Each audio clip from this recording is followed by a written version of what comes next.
कौन पीले चावल दे रहा है? कौन निमंत्रण दे रहा है कि जो न करना उसे करने का मन क्यों हो जाता है, और जो करना है उसे मन क्यों नहीं लगता? कभी तो अपने मन से पूछो, कभी तो अपने आप पे झुंझलाओ, कभी तो आंख बंद करके अंदर की आंख खोल करके हृदय के सिंहासन पर बैठे अपने परमात्मा से बात करने का प्रयास करो।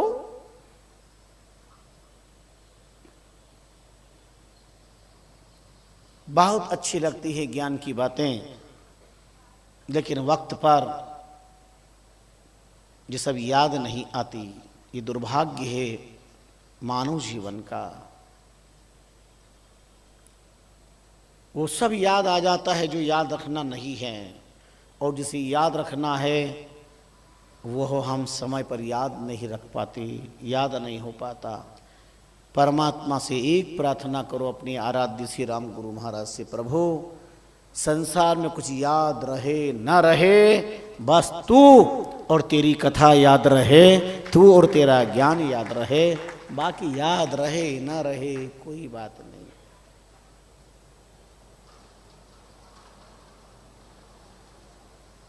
शास्त्रों को रद्दी के टोकरे में मत फेंको, शास्त्र का सम्मान करो। शास्त्र कल्पतरु है। महापुरुषों ने कई बाप दादाओं को, पुरोधाओं को अच्छे वाणी के गौट के और बहुत सारी चीजें दी है। हमने उनको अटाला बाजार में लोगों की रद्दी के यहाँ पर बिकते हुए देखा। कई लोग कहते हैं, कई जमा करा जाते हैं, महाराज कोई पढ़ने वाला नहीं, कोई उपयोग करने वाला नहीं है, वापस जमा कर लो। हमारे दादाजी को, पिताजी को दिया था ये शास्त्र, ले जाओ।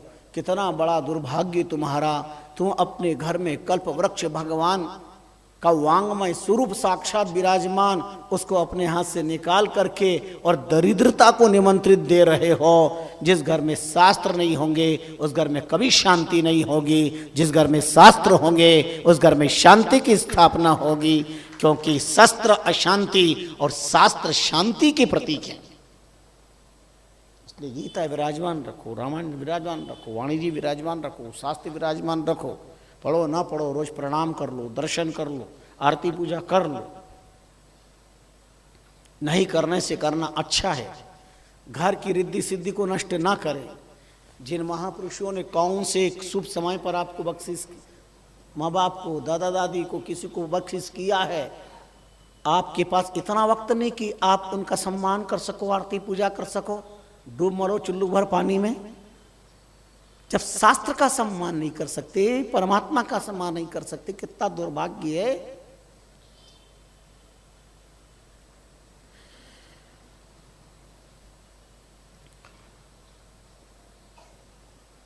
महापुरुषों की दी हुई वस्तु, महापुरुषों का स्वरूप मानकर की पूजें।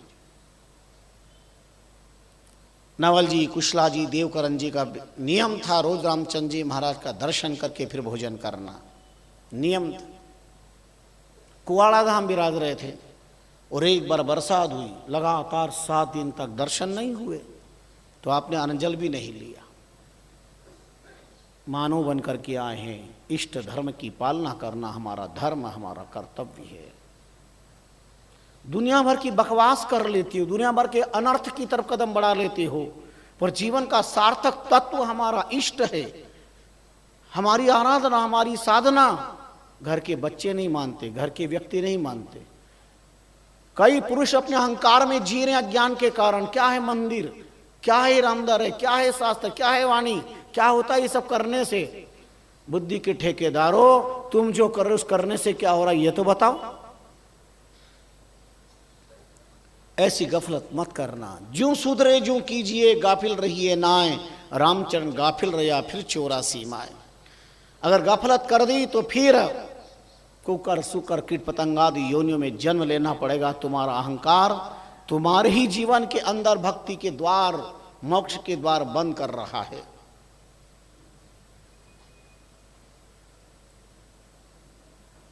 कई घरों के अंदर जब वृद्ध माताएं जब पूजन करती, अर्चना करते हैं कोई भी, तो कई लोग उपहास करते हैं, लो तुम्हारे भगवान क्या कर लेंगे, तुम्हारे भगवान में क्या सामर्थ्य है। अगर तुम देख रहे हो तो ये भगवान का ही सामर्थ्य है, सुन रहे हो तो भगवान का ही सामर्थ्य है, बोल रहे हो तो भगवान का ही सामर्थ्य है, जो कुछ कर रहे हो ये भगवान का सामर्थ्य है। भगवान की सामर्थ्य की परीक्षा कभी मत लेना, डूब जाओगे। भगवान के समक्ष अरदास करो, आराधना करो, प्रार्थना करो, अपने आप कृपा हो जाएगी, पता चल जाएगा। 7 दिन तक अन्न जल नहीं लिया और 7वें दिन बड़ी मुश्किल से अशक्त शरीर जब हो गया, दर्शन करने गए तो कहा ये क्या हुआ, ऐसा क्यों? बोले आपके दर्शन नहीं हो पाए तो 7 दिन तक अंजल कैसे लेते। कैसी थी इष्ट निष्ठा, कैसा है रामष्टयी संप्रदाय का मंगलाचरण, कैसी है महापुरुषों के चरणों में आस्था। संत हरे सब ताप को पाप रहे नहीं पास। कब? जब ऐसी आस्था, ऐसी निष्ठा, ऐसा दृढ़ हो। अरे हमारे तो घर में मेहमान आ जाए तो घर के अंदर ठाकुर जी की पूजा बंद हो जाती है, मंदिर जाना बंद, रामदारा बंद। क्यों नहीं आए साहब? मेहमान आ गए थे। वाह, तुम्हारे मेहमान आ गए तो भगवान को ताक में रख दिया, पूजा अर्चना भी नहीं, आज धर्म जो नियम था वो दर्शन भी नहीं। बुद्धि के ठेकेदारों, मेहमानों को भी अगर तुम रामदारा लेकर के आते या मंदिर लेके जाते तो मेहमान के अंतःकरण में लगता कि हमारे ये जिनके हम यहाँ पर आए ये कितने धार्मिक बुद्धि वाले हैं, कितने संस्कारी थे, और उनके जीवन पर भी असर पड़ता।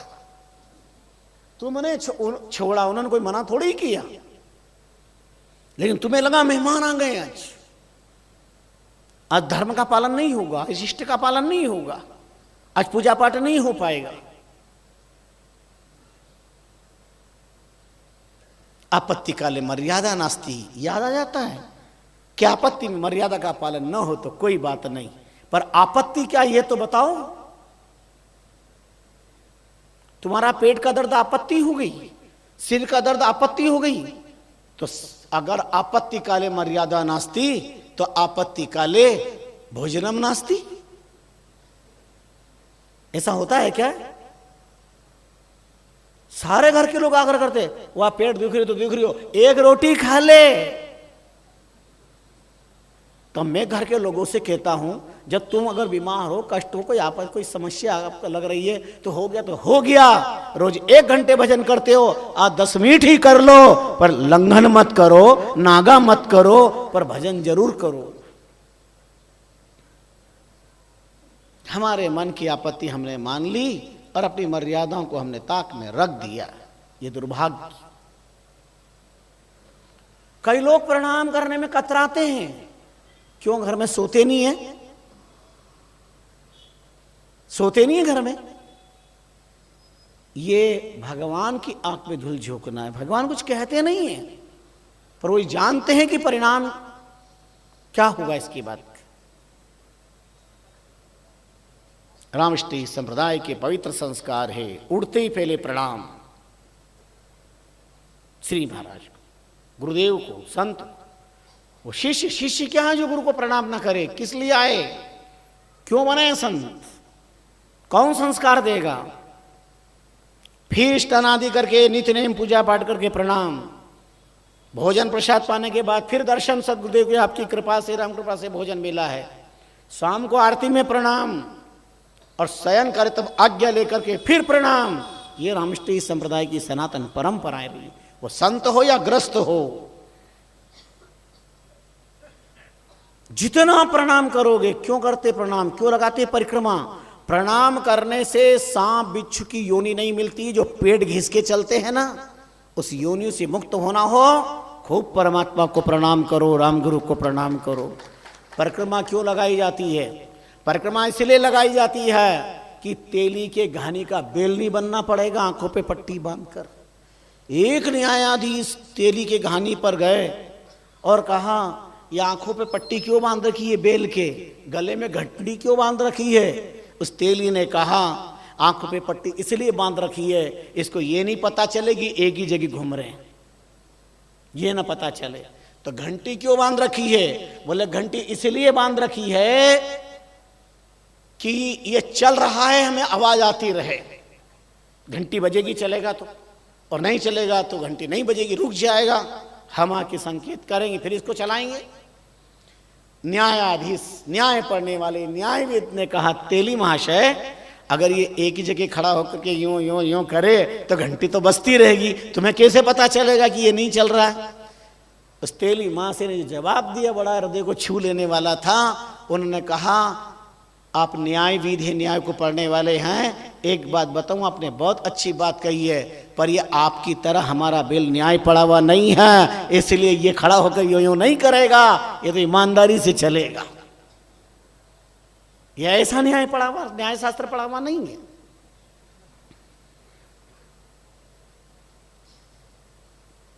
भगवान की परिक्रमा, गुरुदेव की परिक्रमा, वाणी जी बीच में रख करके परिक्रमा, जिसको अपना इष्ट धर्म निभाना हो तो सब तरह से निभाएगा, पर तुम्हारा यही, इसे वज्र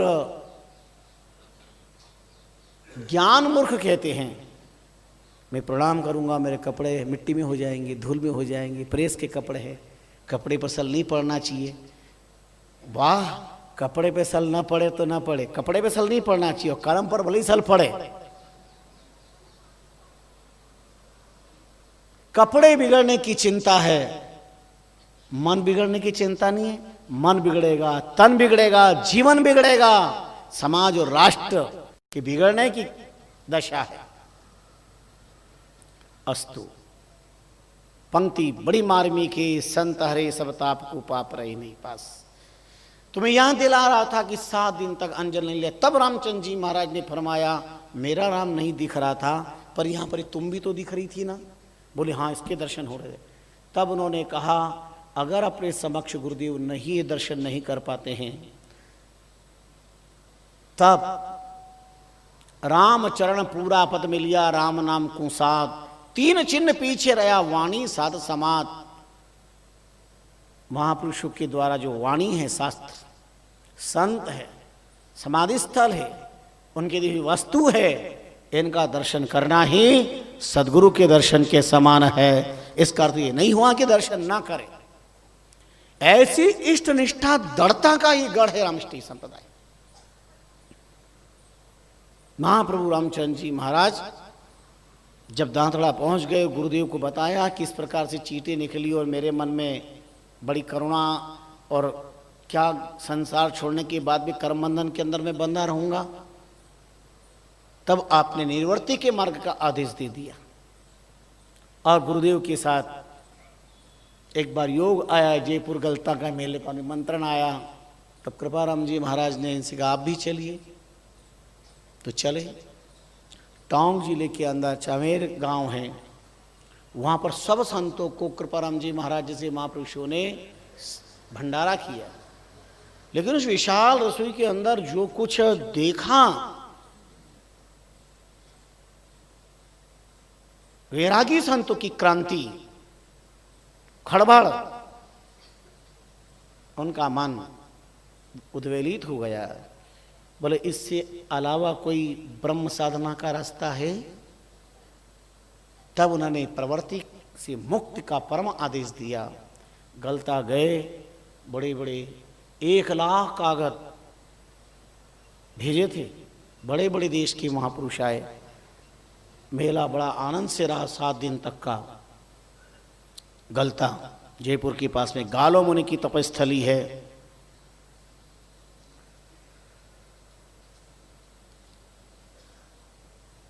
पर मेले में भी जो कुछ उन्होंने देखा, उससे और ज़्यादा उपरामता हो गई। कई बार मेले में टार्च लेकर ढूंढना पड़ता कि भक्ति कहाँ है। इसलिए भक्ति अलग चीज़ है और भीड़ अलग चीज़ है। तब आपका दिव्य संदेश स्थित प्रज्ञता का हो गया। आपने समझ लिया कि इनकी विचारधारा उच्च कोटि की है। तब गुदड़वेश का त्याग किया आपने, 7 साल तक रखा। उसके बाद गुदड़वेश गुरुदेव के चरणों में रखा। गुरु भाइयों को, संतों को प्रणाम किया। संत बिलख पड़े, रो पड़े, नहीं नहीं, आप जैसी विभूति छोड़ के क्यों जा रहे हैं हमें? आप हमारे यहाँ के भावी महंत के रूप में हैं। उनका मुझे महंत नहीं बनना। गुरुदेव कृपाराम जी महाराज जैसे महापुरुषों से कहा, ऐसे दिव्य मेधावी महापुरुषों को क्यों आप छोड़ रहे हैं? प्रतिभाओं का सब जगह स्वागत है। संतों का संतत्व तो छिपा हुआ नहीं रहता है। दुर्जन की दुर्जनता नहीं छिपती तो सज्जन की सज्जनता कैसे छिपेगी? दुनिया प्रमाण देती है। कोई कह दे मैं पागल हूं तो कहने से थोड़ी मान लिया जाएगा कि पागल है। उसके पागलपन की क्रिया में संसार कह देगा कि पागल है। कोई कह दे बहुत समझदार हूं, उसके कहने से नहीं, समाज निर्णय करता कि समझदारी का काम क्या है।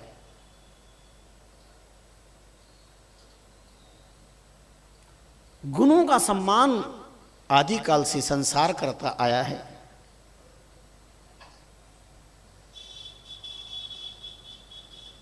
स्थित प्रगस्य का भाषा समाधिस्तस्य केशव स्थित किम प्रभाषित किम वसेत।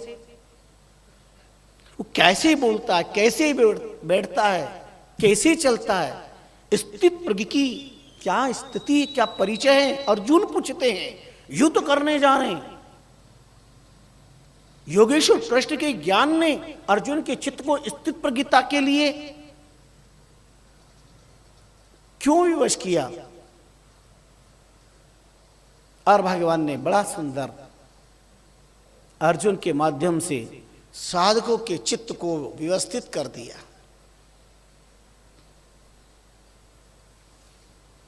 यप प्रजहाति कामान सर्वन, जिनकी सारी कामनाएं नष्ट हो गई है।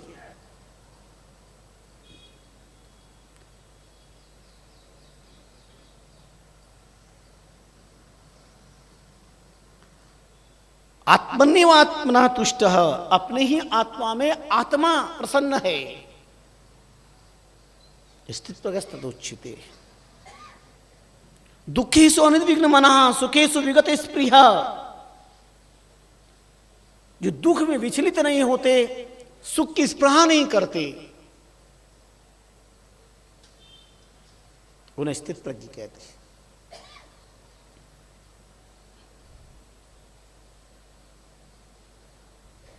भाव दिव्य तत्व ज्ञान दिया गीता के 2 अध्याय में।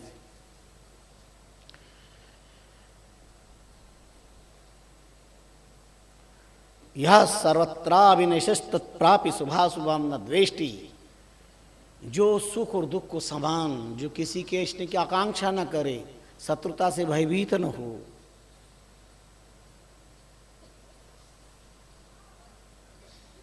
तत्प्रापि शुभाशुभम। शुभ है तो क्या, अशुभ है तो क्या।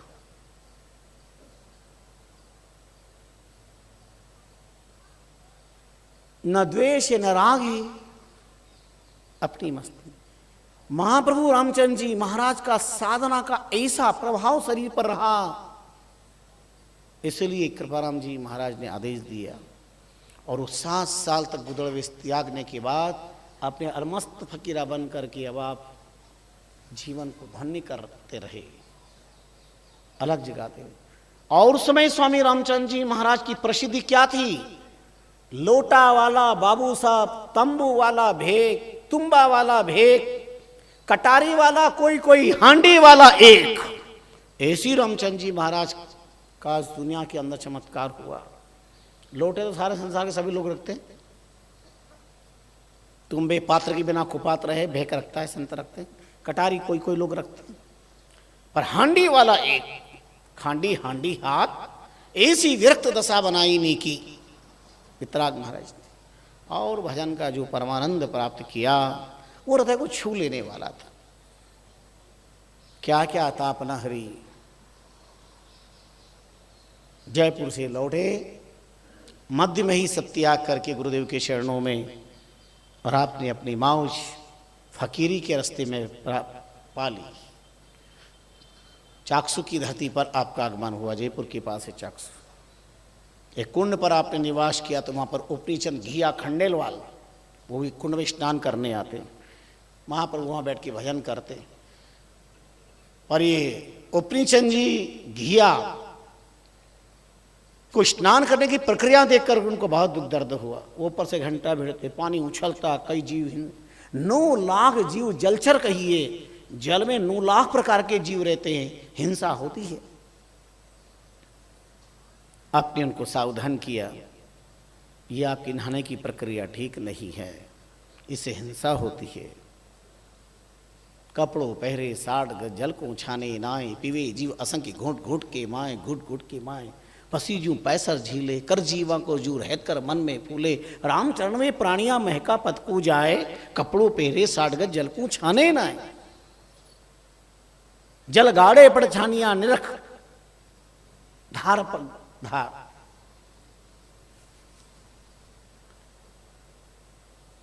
आपने दिव्य तत्व ज्ञान दिया और आदेश दिया, मुट्ठी चना जो बाटी पानी पीजिए छान किए, और मुट्ठी चना जो बाटिए।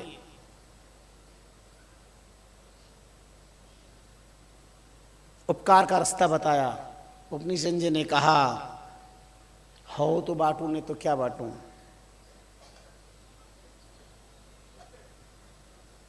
आंखें सजल हो गई। महाप्रभु ने कहा, तब श्री महाराज फरमाई, हरि ही राखनहार, वही बख्शेंगे, सब करेंगे। और राम कृपा से देने का प्रताप ये रहा, एक जना देने का प्रताप, जल देने का प्रताप। एक दिन चाकसू की धरती पर सेठ, केवल उपनीचंद घिया से सेठ उपनीचंद घिया के नाम से प्रसिद्ध हो गए। समृद्धि इतनी बढ़ गई, और इसलिए रामचंद्र जी महाराज के प्रति अनन्य निष्ठा, श्रद्धा, विश्वास बढ़ गया। उन्हें दरिद्रता की ताप को हर लिया। संत हरे सब ताप को, पाप रे नहीं पास। महाप्रभु जिन पे कृपा करते हैं, फिर ये नहीं देखते कि ब्राह्मण है कि अंत्यज है, क्षत्रिय है कि वैश्य है। पात्र और पात्रता 2 चीज चाहिए, 2 चीज चाहिए। जिस पर कृपा हो जाए, जीवन उनका धन्य हो जाता है। एक जगह सत्संग चल रहा था, वर्ण चतुष्टय महात्माओं की प्रवचन में उपस्थित होते थे, सत्संग का लाभ लेते। एक भील लकड़हारा लकड़ी का गट्ठर लेके माथे पे जाता, बेच के आता। उसे पता चला भीड़ काहे की आ रही है, देखा तो पता चला महापुरुष कोई सत्संग कर रहे हैं। एक दिन वह भी जल्दी निवृत्त हो गया, आगे तो बैठ गया, पीछे पीछे महात्मा प्रवचन सुना रहे थे। आज माँ प्रवचन सुनाते वक्त सबको नियम दे रहे थे, भाई 1 घंटे राम राम करा करो, गीता पाठ करा करो, रामायण पाठ करा करो। नहीं करने वाले से कुछ भी करने वाला अच्छा है, कुछ भी करे पर साधना करे। सबको नियम दिया।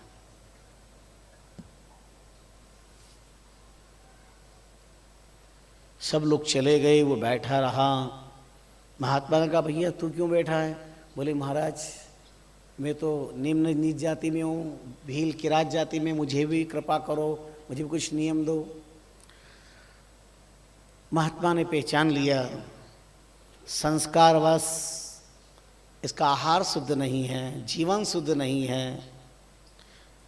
महात्मा ने कहा, जो हम नियम देंगे पालन करोगे? बोले, जरूर करूँगा। तो ठीक है, काम करना। एक नियम तो ये याद रखना, इसको प्रतिज्ञा कर लेना, अनजाने फल को कभी नहीं खाना।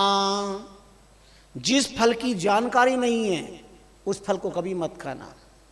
दूसरा, राष्ट्रिया तो कभी जीवन में मत अपनाना, देह संसर्ग मत करना, राष्ट्रिया से भोग मत भोगना।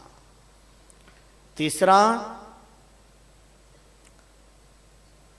तुम भील हो, मांसाहारी हो, पर कौवे का मांस कभी मत खाना।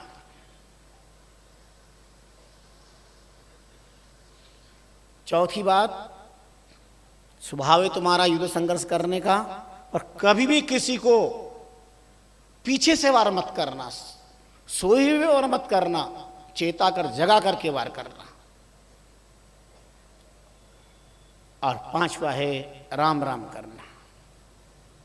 झट उसने प्रणाम कर लिया, राम राम की दीक्षा दे दी, उसने दृढ़ कर लिया, गुरुदेव मैं राम राम करूंगा,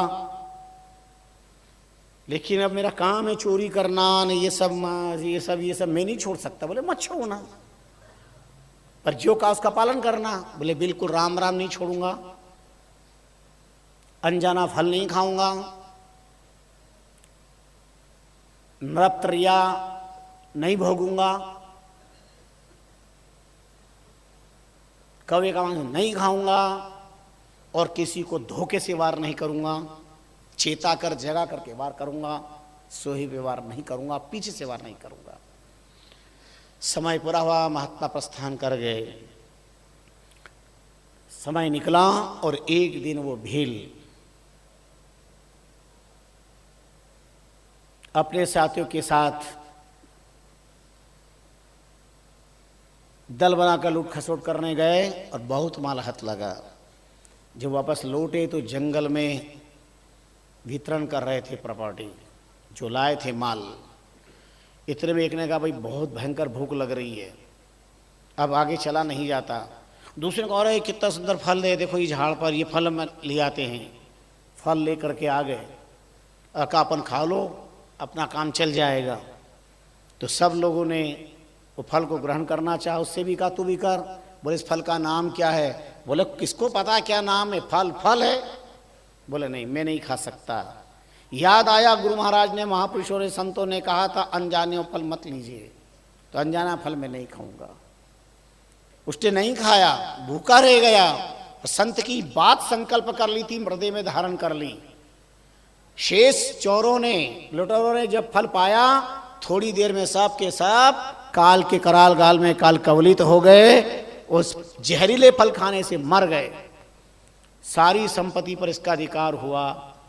ये सब ठीक है, पर उसे विश्वास हो गया, और संतों ने कहा था अनजाना फल मत खाना। मैंने एक बात को हृदय में धारण किया, इतना सारा माल हाथ लगा और मेरी जिंदगी बच गई।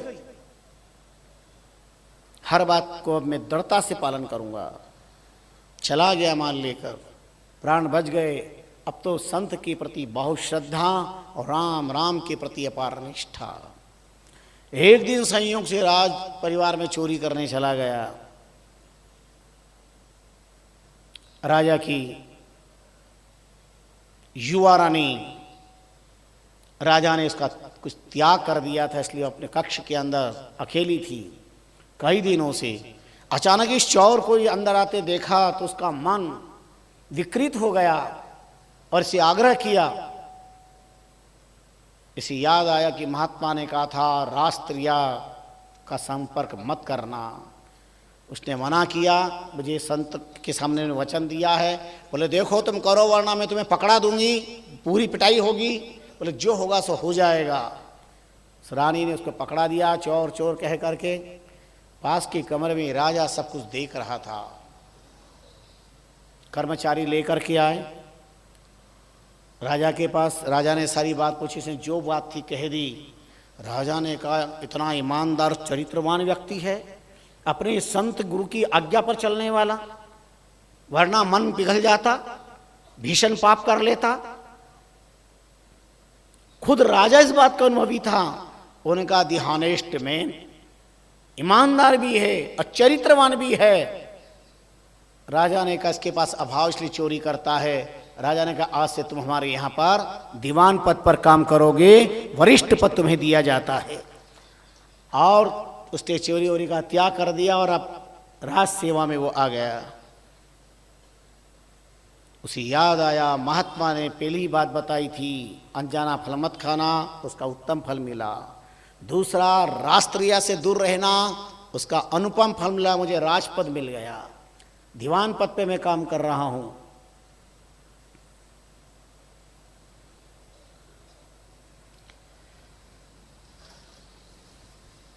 एक समय था इस धरती पर, नाटक चेटक में बड़े बुजुर्ग लोग नहीं जाने देते थे और विशेषकर महिलाओं पर बहुत पर्दा प्रथा थी। आज भी उन लोगों को पता है कि अपने माँ बाप से, बड़े लोगों से कितना डर लगता था, घर से बाहर नहीं निकलते थे। आजकल तो बड़े बुजुर्ग को डर लगता, वो घर से बाहर नहीं निकलते हैं। पहला वक्त था जब पता चलता था कि जो आगे बैठी वो सास, पीछे बैठी वो बहू, आजकल पता चल जाता है कि जो आगे बैठी है वो बहू और पीछे बैठी है वो। कोई जमाना था आगे बैठे वो पिता, पीछे बैठे वो बेटा, पर आज जो आगे बैठे वो बेटा, पीछे बैठा वो पिता। पहले पता चलता था आगे बैठे वो गुरु, पीछे बैठे शिष्य, पर आज आगे बैठे वो शिष्य और पीछे बैठे जो। कैसा परिवर्तन हुआ समाज में, कहां गए हमारे ये संस्कार, किसकी नजर लगी है।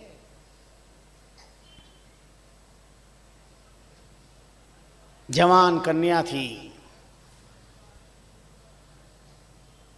बड़ा सर्कस आया, सब लोग जा रहे थे, अपार भीड़ देकर बच्चों के मन में आता है 16 साल की जवान कन्या माँ से कहती है माँ मेरे को भी जाना है। उनका बेटा अपनी प्रथा नहीं जाना चाहिए।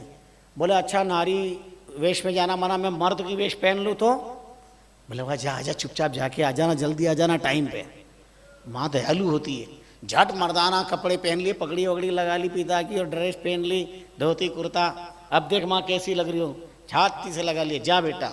और वो अपनी सहेलियों के साथ जा कर के, अब उधर से देर हो गई, 10 बज गई, 11 बज गई।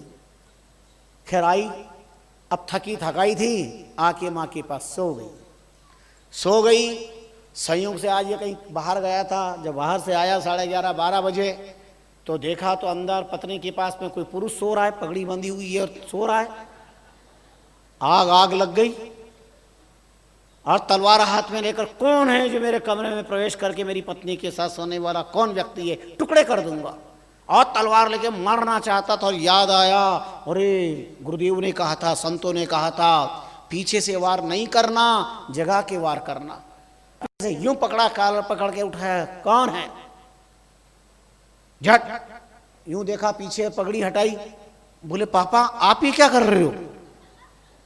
पिताजी आप क्या कर रहे हो? अरे बेटी तू। सारी बात बताई, मैं सर्कस देखने गई थी, मर्द के वेश में गई थी, माँ ने कहा था उस वेश में नहीं जाते। अरे वो तो सब ठीक है, अभी मौत के घाट उतर जाती।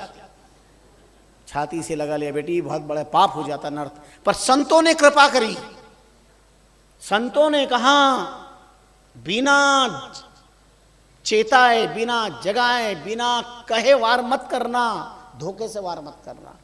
आज संत की बात मानी, मेरा जीवन धन्य हो गया, बेटी की हत्या से बच गया, वंश में कलंक लग जाता, जीवन पर्यंत कारागार में मेरे को जीवन बिताना पड़ता। संत सत्संग में जाओगे तो ये विवेक आता रहेगा, वरना 4-5 दिन पहले अखबार पढ़ा होगा, रोंगटे खड़े नहीं हुए आपके? छोटे छोटे भाई बहन, पर बहन ने